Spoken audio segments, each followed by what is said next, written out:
Welcome to the Trump Breaking News Network, your daily source for up-to-the-minute Trump news. Join us today and every day. Here's today's news. This is TBNN. The Phony War Against Donald Trump. By Tyler Durden.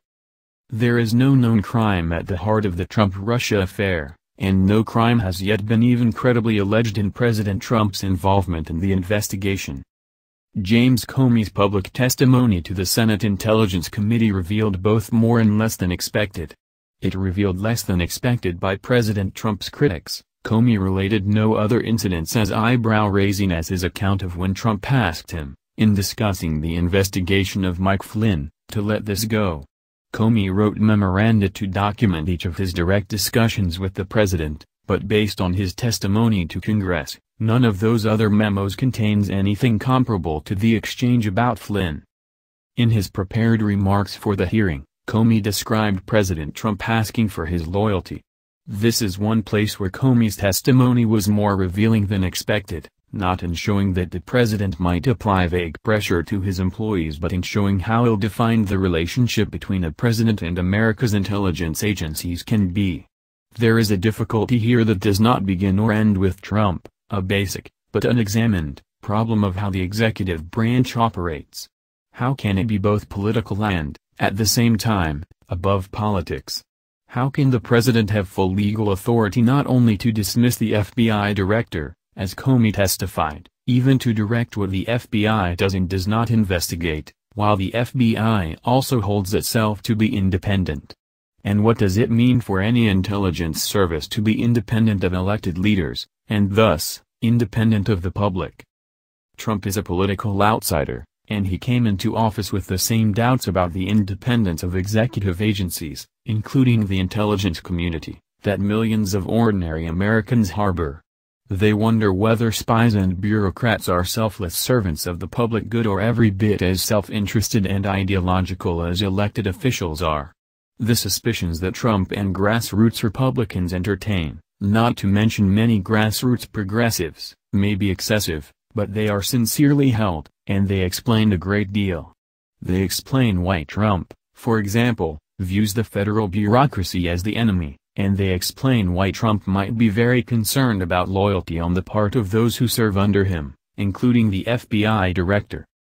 High officials such as Comey are no strangers to political pressure, but they are unaccustomed to a president being as blunt as Trump is.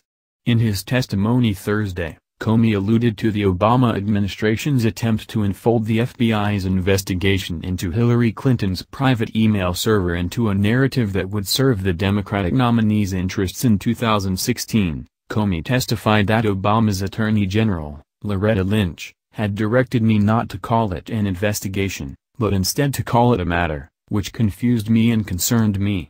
Lynch's brief meeting with Bill Clinton on a runway tarmac in Phoenix, Arizona was, according to Comey, what prompted him to speak publicly about the reopening of the investigation into Hillary Clinton's activities. In an ultimately conclusive way, that was the thing that capped it for me, that I had to do something separately to protect the credibility of the investigation, which meant both the FBI and the Justice Department, he told Senator Richard Burr. Comey's actions may have had an effect on the election, however, and supporters of Mrs. Clinton have long viewed Comey's move as political, or at least, they did so before Comey became a focal point for Trump criticism. In his testimony Thursday, Comey acknowledged the political and personal stakes. He told Senator Joe Manchin, "If Hillary Clinton was elected, I might have been terminated." The FBI director's job was fraught with political peril, whether Trump or Clinton won the election. Yet Comey was no defenseless innocent caught in the riptide. He revealed in his testimony Thursday just how well he understood the weapons at his disposal, including the ability to leak politically embarrassing material. He admitted to leaking his own memo of his talk with Trump about Flynn. He told Senator Susan Collins, "My judgment was, I needed to get that out into the public square. And so I asked a friend of mine to share the content of the memo with a reporter. Didn't do it myself, for a variety of reasons. But I asked him to, because I thought that might prompt the appointment of a special counsel. And so I asked a close friend of mine to do it. He may have believed he had good, defensive reasons for doing what he did. But Comey certainly knew how to leak a politically useful document, and even if one has faith in Comey's personal integrity, he admitted what he did when questioned under oath. At least, how much faith should one have in other bureaucrats, investigators, and spies? Clearly, if any disgruntled FBI man or other government insider wanted to damage a president or sabotage an elected leader's agenda, he has the means to do it. Mark Felt did so, as Deep Throat. His guidance was indispensable to Woodward and Bernstein in breaking open the Watergate scandal.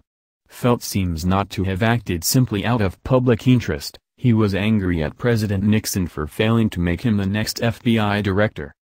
Trump's critics do not need to be convinced that the president has committed impeachable acts. They simply want to get rid of him, and they have never allowed that he could be a legitimate leader, albeit one whose agenda they oppose, regardless of his victory last November.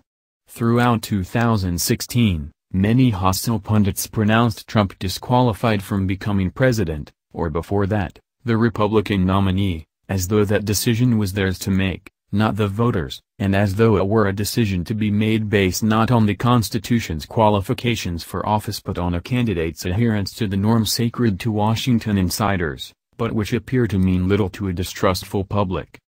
Trump has violated Washington's norms egregiously, but he has not actually broken any laws, and even in loose, political terms, he has not obstructed any investigations, based on what Comey testified. Comey did not take Trump's wishes regarding Flynn as an order. He did not consider resigning, as he had once earlier in his career during the George W. Bush administration. Trump raised the Flynn matter only once. Trump did not try to shut down the investigation into Russia's interference into the 2016 election. What he did lean on Comey to do was to state publicly that Trump himself was not under investigation. As Senator Marco Rubio pointed out, by now testifying to that effect, Comey was finally giving Trump what he had asked for all along. The differences with Watergate are sharp. There was an indisputable crime at the heart of the Watergate affair: the burglary of the DNC offices in the Watergate complex. Further crimes were committed as part of the cover-up. This is a key point that is often misunderstood. Nixon knew that his staff were paying hush money to the burglars. Had it not been for that, if Nixon had only applied political pressure on the FBI to call off the investigation into the burglary and its perpetrators, the case against the president would have been much harder to make. The hush money was important for convincing members of Congress that impeachment could be in order, though Nixon resigned before he could be impeached. There is no known crime at the heart of the Trump-Russia affair, and no crime has yet been even credibly alleged in President Trump's involvement in the investigation. No hush money changed hands, as far as anyone has speculated.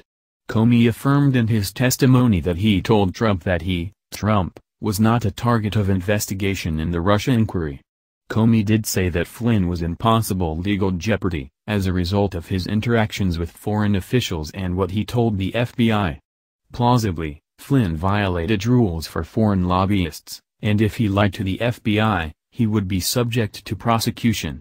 Trump violated norms in suggesting to Comey that the FBI should let go of the investigation into Flynn. But he did not commit a crime by doing so, and he may have been unusual less for putting pressure on the FBI than for the personal and direct way in which he did it.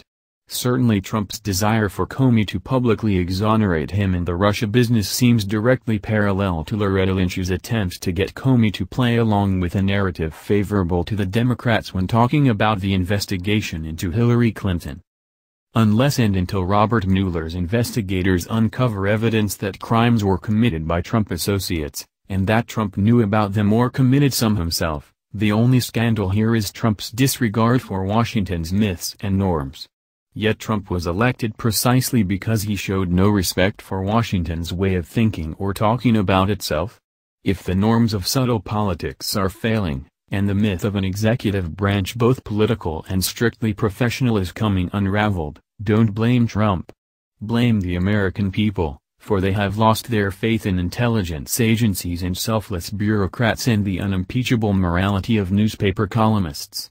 When Nixon resigned, there was still enough popular faith in America's institutions that the president could not survive if those institutions turned against him.